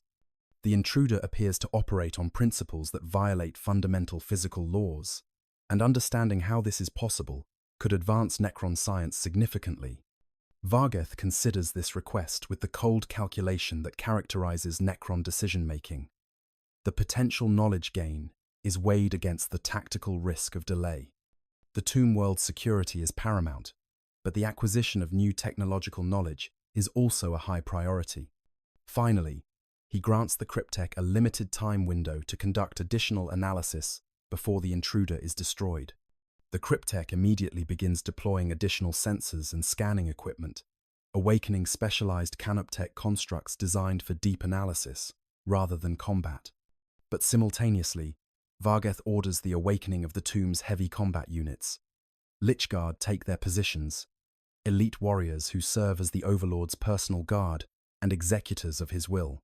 Triarch Praetorians activate, their rod of Covenant weapons charging as ancient guardians of Necron lore prepare for battle. And in deeper chambers, truly devastating weapons are being prepared. Doomsday arcs are powered up, their primary weapons capable of generating particle whips that can crack open fortress walls. Heavy destroyers awaken, their existence dedicated entirely to annihilation of enemies. And in the deepest vaults, a Tesseract vault is being considered, though deploying such a weapon inside the tomb itself carries significant risk. The Chaos Titan, meanwhile, has become fully aware of its situation and is responding with increasing desperation. Its weapons fire continuously at the Necron forces surrounding it, but for every warrior it destroys, two more seem to take its place. The tomb appears to have unlimited reinforcements, an army that cannot be depleted no matter how many individuals are destroyed. The Titan attempts to move, to smash through the surrounding rock and escape this trap. Its massive legs strain against the stone, servos that can support thousands of tons of weight, struggling to find purchase on the smooth living metal that forms the tomb's interior walls. But the tomb's structure is designed to resist forces that would crack planets, and the Titan's strength, while enormous, is insufficient to breach these defenses. In desperation, the Titan's corrupted machine spirit reaches out through the warp, calling for reinforcements, for support, for anything that might shift the balance. And for a moment, it seems this might work. A warp rift begins to form near the Titan's position, a tier in reality through which daemonic entities might pour to support their entrapped ally. But the Tomb World's anti-warp defenses, ancient technologies designed during the War in Heaven, when the Necrons fought beings of pure warp energy, immediately activate. Reality stabilizers engage at full power, flooding the area with energies that reinforce the material universe and suppress the immaterium. The forming rift stutters, wavers, and collapses, unable to maintain coherence in the face of such powerful reality assertion. The Titan is truly alone, and it begins to understand that this battle cannot be won, but it is a machine of war, corrupted and maddened by warp exposure, and it knows nothing but fighting. So it fights, even as Necron forces continue to gather. even as the tomb's full military might prepares to fall upon it, like an avalanche of living metal and emerald death. The purge begins. Overlord Vargheth stands in a command chamber overlooking the combat zone through sensor feeds that display the situation in multiple spectra simultaneously. The Necron Lord's optical sensors glow with cold green light as he processes tactical data and makes strategic calculations. The time for study has ended. The intruder must be eliminated before it can cause damage to critical tomb systems. The command is issued through quantum-entangled communication nodes, reaching every Necron unit in the tomb simultaneously. Execute Purge Protocol. Epsilon 9. Eliminate the intruder with extreme prejudice. Collateral damage to outer tomb structures is acceptable. Preservation of enemy technology for study is no longer a priority. The response is immediate and overwhelming. Necron forces that have been maintaining a containment perimeter around the Chaos Titan suddenly advance in perfect synchronization, their movements precise to the nanosecond. Gauss flares speak in unison, thousands of emerald beams reaching out to touch the Titan's corrupted hull from every direction simultaneously. The effect is dramatically more significant than the earlier probing attacks. Where a few dozen Gauss weapons could slowly ablate the Titan's warp-enhanced armor, thousands of such weapons firing in sustained barrages begin to cause serious damage. Armor plating starts to lose molecular cohesion, surfaces becoming powdery as their atomic structure is disrupted. Servos and mechanical systems underneath the armor are exposed as protective layers are stripped away. The Titan responds with desperate fury, its weapons firing in all directions at once. Autocannons thunder, each shot destroying multiple warriors. Missile launchers discharge payloads that explode with warp-enhanced force, each detonation vaporizing dozens of Necrons. The Titan's arm-mounted chain fist, sized for tearing apart enemy Titans, carves through Necron formations, reducing warriors to scattered components. But the Necrons are relentless. For every one destroyed, more advance to take its place.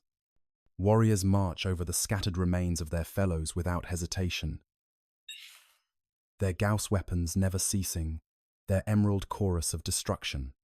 And in the rear of the formation, Cryptek-directed repair protocols ensure that destroyed Necrons don't stay destroyed, their living metal components flowing back together to restore them to combat effectiveness. The Titan attempts to concentrate its fire, to create a gap in the encirclement through which it might escape. Its plasma annihilator, a weapon capable of vaporizing super-heavy tanks in a single shot, discharges directly into the advancing Necron line. The blast creates a zone of superheated death, the temperature reaching levels that turn stone to vapor and metal to plasma. But the Necron's living metal has withstood stars going nova. The warriors caught in the blast are certainly destroyed, reduced to scattered atoms. But the ones behind them simply step over the cooling crater and continue their advance, unperturbed by the fate of their fellows. For the first time in its existence, the Chaos Titan experiences something its crew would recognize as fear if they still possessed enough consciousness to identify such emotions. This is an enemy that cannot be demoralized, cannot be frightened, cannot be broken. The Necrons will not retreat, will not falter, will not stop until either they are destroyed or their target is eliminated. And the Titan is beginning to realize that it lacks the firepower to destroy them all. Then the Lich Guard enter the battle, and the situation deteriorates further for the Chaos Titan. These elite warriors, armed with war scythes that can bisect a space marine in full power armor, advance with the implacable purpose that characterizes Necron nobility. Unlike the warriors, who are numerous but relatively weak individually, each Lich Guard is a formidable combatant, capable of engaging heavy enemy units single-handedly. The Lich Guard's hyperphase swords phase through the Titan's armor as if it weren't there, striking directly at internal systems. The Titan's corrupted hull, which resisted Gauss weapons through warp enhancement, finds that phase-shifting attacks simply bypass its defenses entirely. Critical systems begin to fail as Lich Guard methodically destroy them from the inside out. The Titan's corrupted machine spirit, merged with its demonic aspect, screams through Vox speakers and directly into the warp itself. The sound is a physical force, the air vibrating with frequencies that would rupture human eardrums and drive mortals mad. But the Necrons hear it as nothing more than atmospheric vibration, a physical phenomenon to be noted and filed away, no more emotionally affecting than the wind. Destroyer cult members arrive. Necrons, who have embraced the philosophy of absolute annihilation. Unlike the methodical warriors or the disciplined Lich Guard, Destroyers approach combat with something resembling enthusiasm, though it's a cold, mechanical approximation of that emotion. Their heavy Gauss cannons are designed for one purpose: the complete disintegration of enemy targets. The Destroyers open fire, and sections of the Titan simply cease to exist, reduced to component atoms by weapons designed to leave nothing behind. The Titan's left leg loses structural integrity as its knee joint is completely obliterated, and the massive war machine begins to tilt. Millions of tons of corrupted metal shifting as weight distribution becomes uneven. In desperation, the Titan attempts one final gambit. Its corrupted plasma reactor, damaged and unstable, is deliberately overloaded by the merged consciousness of the Princeps and machine spirit. If they cannot escape, cannot win, then they will take as many enemies as possible with them. The reactor begins to go critical. Its containment fields deliberately collapsed, allowing the energies that normally power the Titan to run wild. The cryptechs detect this immediately, their sensors registering the exponential power buildup. The calculations are instant. If the reactor achieves full criticality, the explosion will be significant enough to potentially damage critical tomb systems. This is unacceptable. Overlord Vargheth issues new commands. Tesseract labyrinths are deployed, ancient Necron devices that can trap entities within pocket dimensions. Multiple labyrinths are activated simultaneously, their dimensional fields extending to engulf the Chaos Titan. The war machine finds itself existing in multiple realities at once, its physical form fractured across dimensional barriers. This has the effect of preventing the reactor explosion from affecting the tomb proper. When criticality is finally achieved, the detonation occurs across multiple dimensional pockets simultaneously, its force divided and diluted. The Chaos Titan is consumed in nuclear fire, every atom of its corrupted structure subjected to temperatures that exceed the core of stars. But dimensional containment ensures that the tomb itself suffers no significant damage.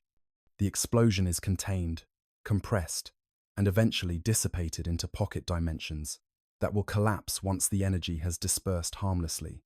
When the dimensional fields finally collapse and allow observation of the combat zone, nothing remains of the Chaos Titan but a crater in the tomb's outer shell and trace radiation that will fade within hours.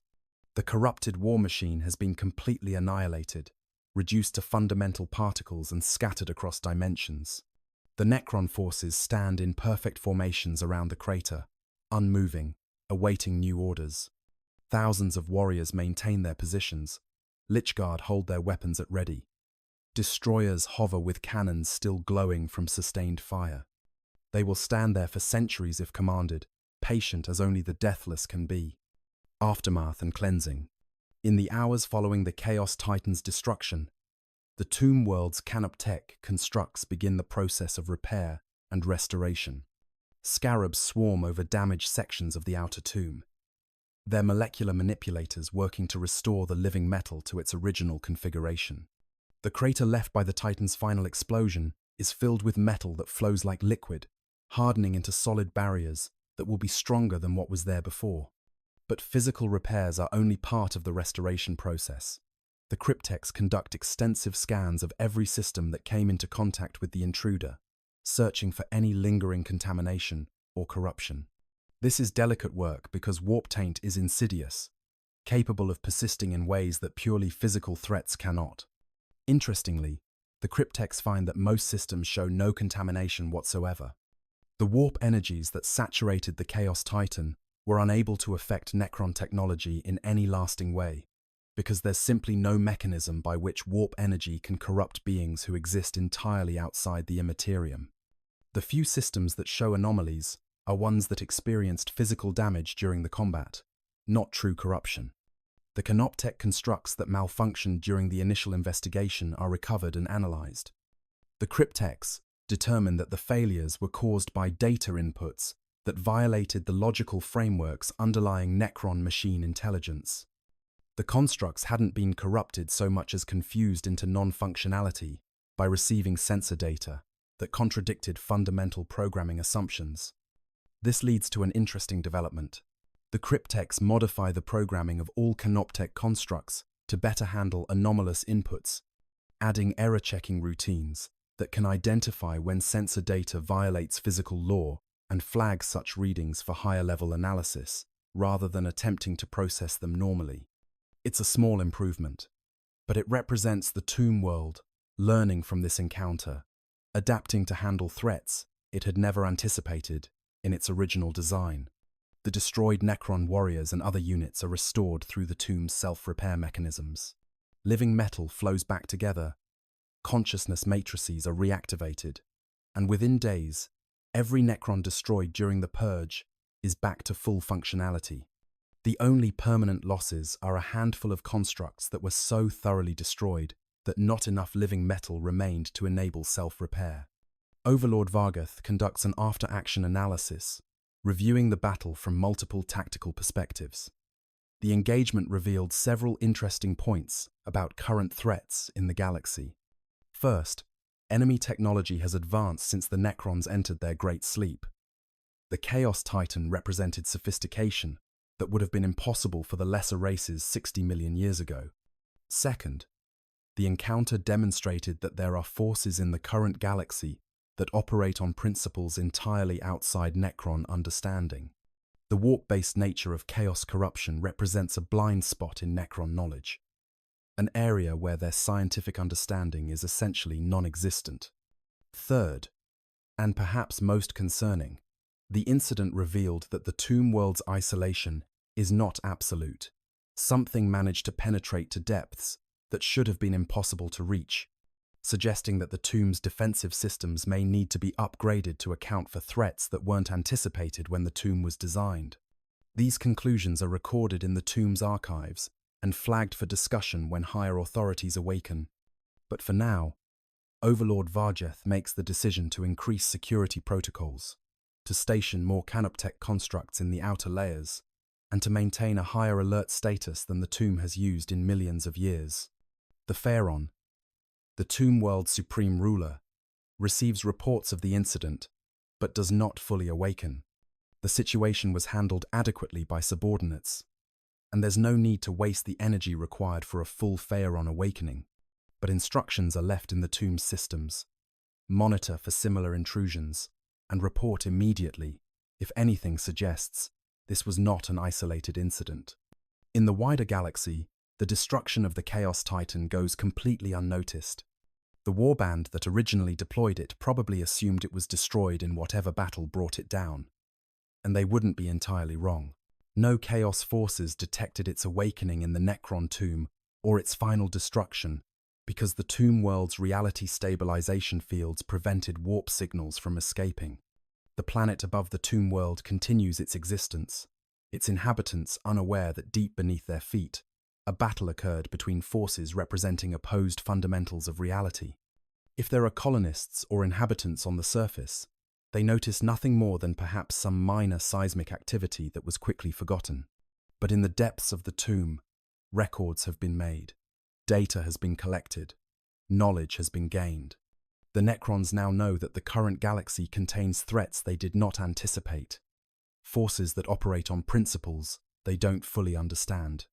This knowledge will shape their strategy as more tomb worlds awaken and the Necron dynasties return to claim the galaxy they once ruled. And somewhere in the warp, the demon aspect of the Chaos Titan's machine spirit still exists, though weakened and traumatized by its destruction. Daemons are not truly destroyed when their physical forms are obliterated. They simply return to the warp to regenerate. But this daemon carries with it the memory of entities that it could not corrupt, could not affect, could barely comprehend. It whispers warnings to other warp entities about the metal beings who exist outside the great game, the soulless ones who represent a threat to chaos itself. These whispers are mostly ignored because daemons are prone to exaggeration and fear-mongering. But a few warp entities take note, adding the information to their vast stores of knowledge about the material universe and its inhabitants. The conflict between Chaos and the Necrons is ancient, dating back to the War in Heaven, but it has been renewed in this forgotten corner of the galaxy. Broader implications and connections. The encounter between a Chaos Titan and a Necron tomb world, while isolated and brief, carries implications that extend far beyond the specific incident. To fully appreciate these implications, we need to examine how this event connects to the broader lore of Warhammer 40,000 and the relationships between the major factions of the setting. The Necrons' immunity to chaos corruption is one of their most significant advantages in the current galaxy. In an era where chaos is arguably the single greatest threat to real space, where demon incursions and warp storms plague the Imperium, and even the Tau Empire has begun to experience warp-related problems, the Necrons stand apart as beings completely immune to such corruption. This immunity doesn't mean the Necrons are unconcerned with chaos. Quite the opposite, actually. The Necrons remember the War in Heaven, the ancient conflict where they fought alongside the Kantan against the Old Ones and their created races. During that war, the Necrons witnessed the birth of the Warp as a threat, watching as the Old Ones' manipulation of psychic races led to the formation of the first Warp entities that would eventually become the Chaos Gods. From the Necron perspective, the current state of the galaxy, with chaos corruption spreading and the Warp becoming increasingly unstable, represents a validation of their original decision to sever their connection to the Imperium. They underwent biotransference partially to escape the Warp's influence, and the fact that chaos now threatens to consume the galaxy proves they made the correct choice. But this creates an interesting dynamic in the Necrons' strategic planning. While they cannot be corrupted by chaos, they recognize it as a destabilizing force that threatens the ordered, physical universe they're trying to reclaim. A galaxy torn apart by warp storms and daemon invasions is not the easily conquered territory the Necrons desire. Therefore, the Necrons have a vested interest in weakening chaos, even if they themselves are immune to its direct effects. This has led to several instances in the lore where Necrons have fought against chaos forces, not because they were directly threatened, but because chaos presence disrupts the material universe in ways the Necrons find objectionable. Necron forces have sealed warp rifts, destroyed chaos cult activities, and eliminated demon incursions, all in service of maintaining reality's stability rather than any moral opposition to chaos. The encounter with the Chaos Titan fits this pattern. The Tomb World's response wasn't motivated by fear of corruption or moral outrage at the Titan's blasphemous nature. It was a cold tactical decision based on the threat the Titan posed to the tomb's physical integrity and the broader goal of maintaining an ordered, predictable reality. This practical approach to chaos extends to the Necrons' views on other factions as well. The Imperium, with its reliance on psychers and its quasi-religious worship of the Emperor, is seen by Necrons as dangerously connected to the Warp.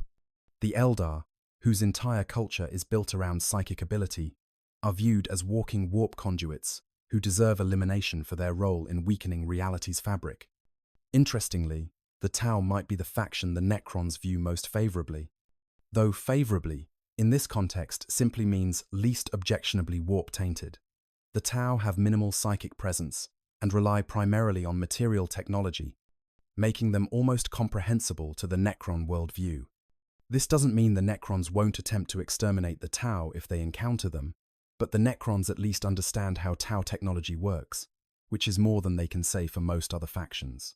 The discovery of a Chaos Titan in a tomb world also raises questions about information security and strategic intelligence in the 41st millennium. The fact that Chaos forces apparently don't know about this tomb world's existence suggests that the Necrons' stealth and isolation strategies remain effective.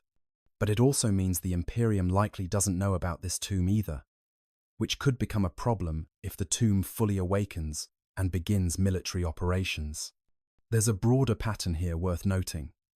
Necron tomb worlds are probably scattered across the galaxy in far greater numbers than any faction realizes. The Imperium has only encountered Necrons at a tiny fraction of their potential strength, and each new tomb world that awakens represents a strategic shift that could affect entire sectors. The Chaos Titan's presence in the tomb also highlights the chaotic, in both senses of the word, nature of the 40K universe.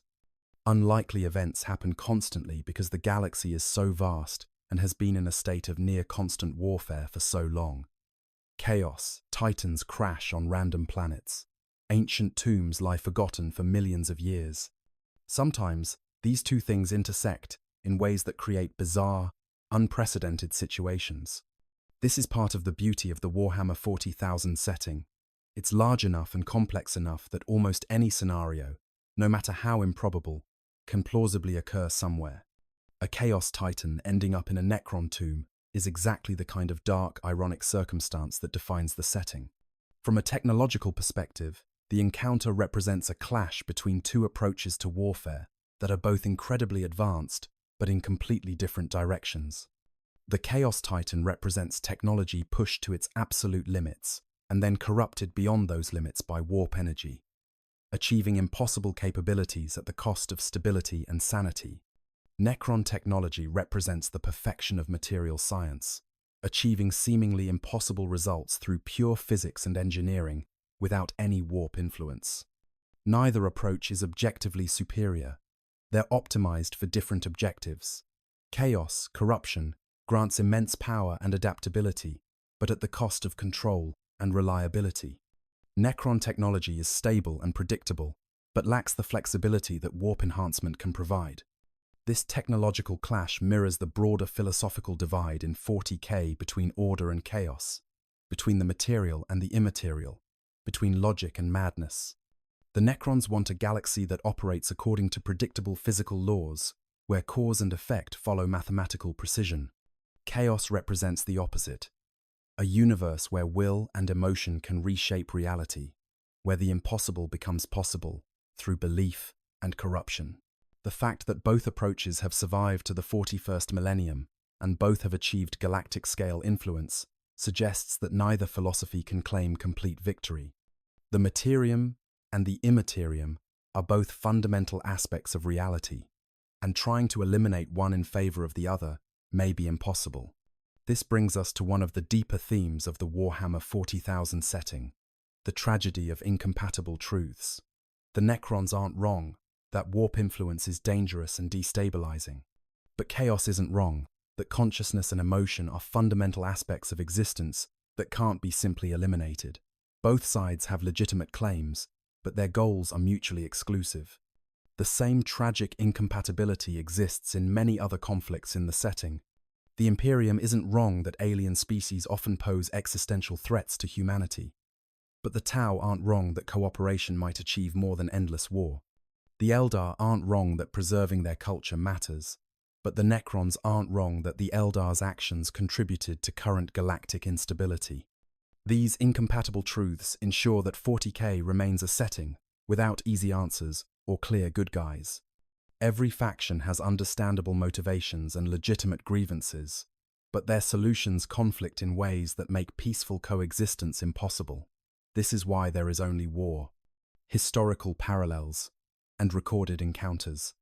While the specific scenario of a Chaos Titan trapped in a Necron tomb world may be unique, the broader conflict between Necron forces and Chaos corruption has numerous precedents throughout the galaxy's grim history. Understanding these historical parallels provides crucial context for our specific encounter and illuminates the larger strategic picture.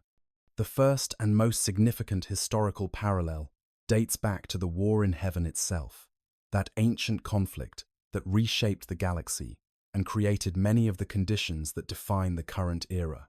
During this war, the Necrons and their Khartan allies fought against the Old Ones and their created races, including the ancestors of modern Eldar and other psychically gifted species. The Old Ones relied heavily on warp-based powers, teaching their created races to manipulate psychic energy and draw strength from the immaterium. The Necrons' response to these warp-based attacks was systematic and methodological.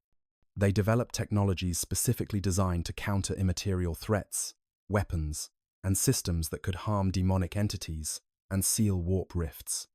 The reality stabilization fields found in every tomb world are direct descendants of technologies developed during the War in Heaven. These ancient devices were designed to create zones where the material universe's laws were reinforced to the point where warp entities couldn't maintain coherent forms. One particularly relevant historical event occurred on the tomb world of Trakon, where Necron forces awakened to find their planet had become a demon world during their long sleep. The surface had been transformed into a nightmare landscape, where physics operated according to rules dictated by the dark gods, rather than natural law. The Necrons' response was characteristically thorough. They deployed reality stabilization pylons across the entire planet, creating a network that gradually forced the demon world back into normal space. The process took decades, but eventually the warp energies were completely purged, leaving behind a lifeless but physically normal world that the Necrons could use as a staging ground for further campaigns. Another documented encounter occurred during the 13th Black Crusade, when forces from the Chaos Warband, known as the Thousand Sons, attempted to raid a Necron tomb world for ancient artifacts they believed would enhance their sorcerous powers. The sorcerers of the Thousand Sons are among the most powerful warp manipulators in the galaxy, capable of feats that would make even the Imperium's strongest psykers pale in comparison. But when they attempted to use their powers against the awakening Necrons, they discovered that their most devastating spells and rituals simply failed to affect their enemies. The Thousand Sons tried everything in their considerable arsenal. They attempted to possess Necron warriors, to twist their forms with warp energy, to drive them mad with visions of impossible horrors. Every attempt failed. The Necrons, soulless and immune to warp influence, advanced with inexorable purpose through barrages of warp fire that should have reduced any normal army to gibbering lunatics. The sorcerers were forced to rely on conventional weapons, and in a straight-up firefight between Chaos Space Marines and Necron warriors, the outcome was predictable. The Thousand Sons were annihilated, their rubric marines reduced to scattered dust by Gauss weapons, their sorcerers killed when they could find no psychic defenses against enemies who simply didn't register as living beings.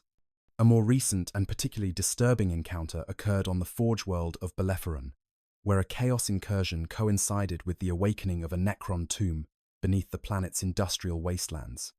The Chaos forces, led by a daemon prince of Tziench, had been besieging the Forge world for months, gradually corrupting its defenders and warping its machinery. But when the Necrons emerged from their tomb, drawn by the seismic activity of the siege, they found a situation that demanded immediate action. The Necrons viewed the Chaos corruption as a threat, not just to themselves, but to the entire planet's viability as a useful conquest. A world saturated with warp energy would be difficult to colonize, and might require extensive cleansing before it could be incorporated into a Necron dynasty's territory. The Overlord commanding the Awakening Tomb made a calculated decision: temporarily ignore the Imperium forces and focus entirely on eliminating the Chaos corruption. What followed was one of the strangest alliances in Imperial history, though calling it an alliance is perhaps overstating the relationship.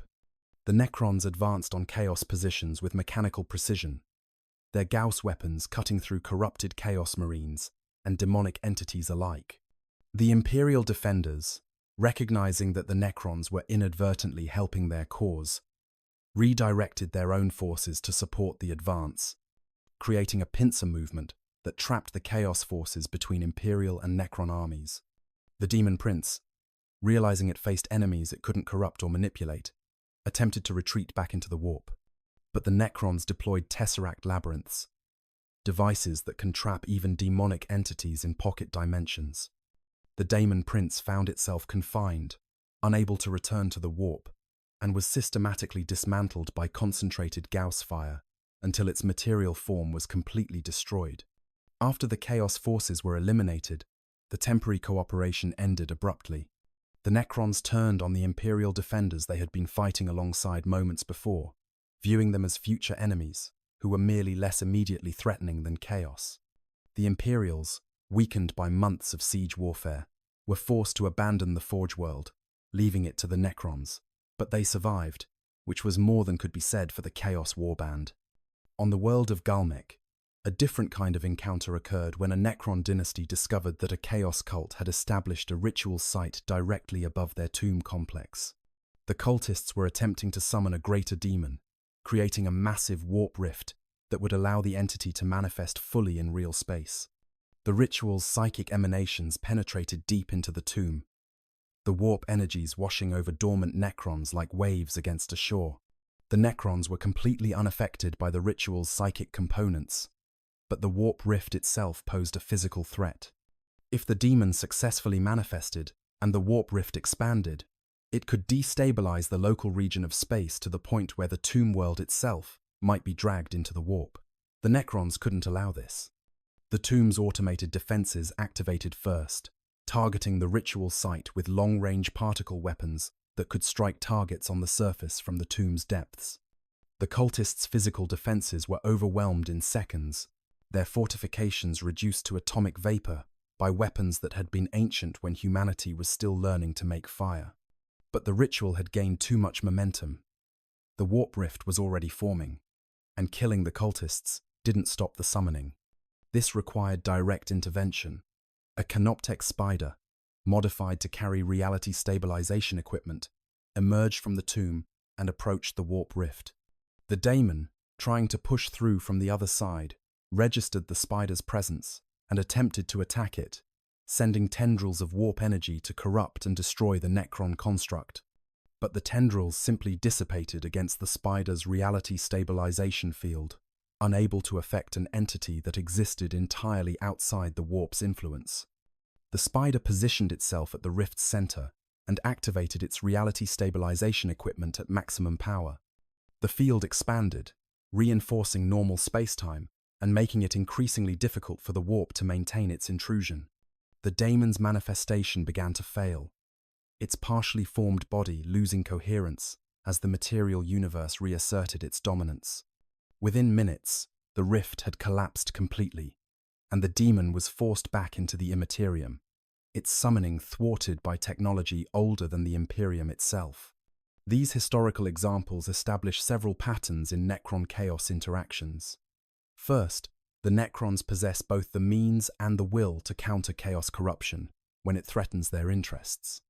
Second, their immunity to warp influence gives them significant tactical advantages in any engagement with Chaos forces. Third, the Necrons view Chaos not as an existential ideological threat, but as a practical problem that disrupts the ordered universe they're trying to reclaim. This last point is crucial for understanding the broader implications of Necron awakening in the current era. As more tomb worlds activate and Necron dynasties begin to assert control over their territories, they will inevitably come into conflict with Chaos forces across the galaxy.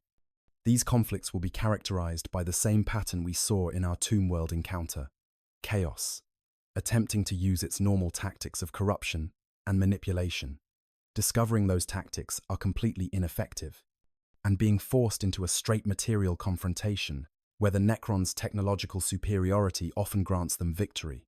However, it would be a mistake to view the Necrons as natural allies against Chaos for the other factions of the galaxy. The Necrons oppose Chaos for purely practical reasons, not moral ones.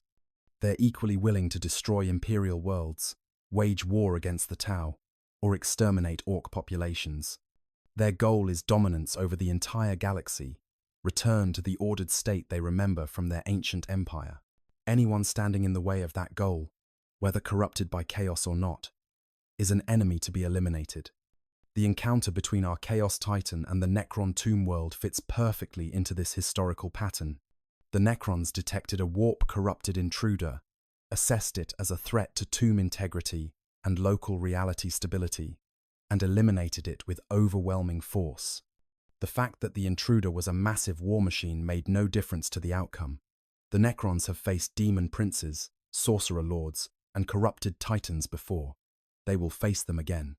And barring unusual circumstances, they will continue to emerge victorious from such encounters because they fight from a position of fundamental immunity that Chaos cannot overcome. Conclusion: the endless conflict. As Canoptek scarabs complete their repairs and Necron warriors return to their stasis crypts, the tomb world of our story settles back into its long slumber. The chambers that briefly roared with the thunder of Gauss weapons and the death screams of a Chaos Titan fall silent once more. The only sound the whisper of maintenance systems and the quiet hum of power generation that has continued uninterrupted for 60 million years. The encounter, from beginning to end, lasted less than a standard Terran week, a blink of an eye in the vast timescales the Necrons operate on, a footnote in the endless conflict that is the 41st millennium. But it represents something significant about the nature of Warhammer 40,000's setting and the forces that struggle for dominance within it. This was a meeting between fundamental opposites, between beings who exist entirely in the material universe and a war machine saturated with immaterial corruption. It was a conflict between order and chaos in both the figurative and literal senses, and it demonstrated something crucial about how these forces interact when they collide. The Necrons won this encounter, as they were always likely to do, given the tactical situation. They had overwhelming advantages in numbers, firepower, and tactical position. The Chaos Titan was isolated, damaged, and fighting in the worst possible terrain for its capabilities. But the victory wasn't as clean or easy as the Necrons would prefer. The Titan's warp-enhanced capabilities challenged Necron assumptions and forced adaptations to systems that hadn't needed modification in millions of years. This is the pattern that defines conflicts in the Warhammer 40,000 setting. There are no easy victories, no conflicts that end decisively. Every battle is just one more engagement in wars that have lasted for millennia and will continue for millennia more. The Necrons destroyed this Chaos Titan, but other Chaos war machines stride across countless battlefields. This tomb world successfully defended itself, but millions of Necron tombs still sleep, waiting for the circumstances that will trigger their awakening. The galaxy of the 41st millennium is vast beyond human comprehension, containing billions of stars and trillions of inhabited worlds. In such an enormous arena, isolated incidents like our story occur constantly. A Chaos Titan falls here, a Necron tomb awakens there, and most of these events go unrecorded, their participants dead or disinterested in recording history, their outcomes affecting only the immediate local region. But these countless small conflicts, accumulated across the galaxy, shape the broader strategic situation. Each Chaos Titan destroyed is one less weapon in the Dark God's arsenal. Each Necron tomb that successfully defends itself is one more potential dynasty that might rise to reclaim ancient territories. The war isn't won or lost in single battles, but in the accumulated weight of millions of such engagements. This is what makes Warhammer 40,000 fascinating as a setting. It's too vast for any single narrative to capture, too complex for any one faction to dominate completely. The Necrons are awakening, yes, but slowly and unevenly. Chaos grows stronger, but the Imperium still stands. The Tyranids devour worlds, but they haven't consumed the galaxy. Every threat is existential, but none are immediately conclusive. Our story of a Chaos Titan in a Necron tomb is one more thread in this vast tapestry of conflict. Apologies for using tapestry, but sometimes the word is simply too appropriate not to use.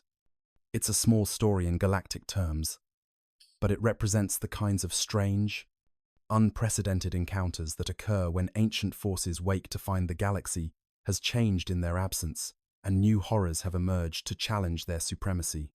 The Necrons will continue to awaken, tomb by tomb, dynasty by dynasty, until one day they may represent a force capable of reclaiming the galaxy they once ruled. Chaos will continue to corrupt and destroy, spreading warp taint across the stars, turning imperial war machines into demon engines and loyal worlds into nightmare realms. And sometimes, inevitably, these forces will collide in unexpected ways, in forgotten places, far from any observers who might record what transpired. Deep beneath a dead world's surface, a Necron tomb sleeps again, its defenders resting after an engagement against an enemy they barely understood. The tomb's systems monitor and maintain, scarabs repair and patrol, and the Long Watch continues as it has for millions of years, and will for millions more. Above, the galaxy burns with endless war. Below, patient as only the deathless can be, The Necrons wait for the moment when they will rise in their full strength and remind the lesser races who the true rulers of this galaxy are. The conflict between order and chaos continues, as it always has and always will, in the grim darkness of the far future where there is only war. If you enjoyed this deep dive into the bizarre and fascinating encounter between Necron tomb worlds and chaos corruption, please leave a like on this video and subscribe to the channel for more comprehensive Warhammer 40K lore explorations. There are countless more stories waiting in the dark corners of the 41st Millennium, and we'll be here to uncover them together. Thank you for listening. And remember, in the darkness between the stars, impossible things happen every day. We just don't often get to witness them. Glory to the machine god, and may the Omnissiah preserve us all. I hope you guys enjoyed the story. Make sure to hit the subscribe, like, share button, whatever you want. Give me some feedback if there's any. And yeah, sleep well.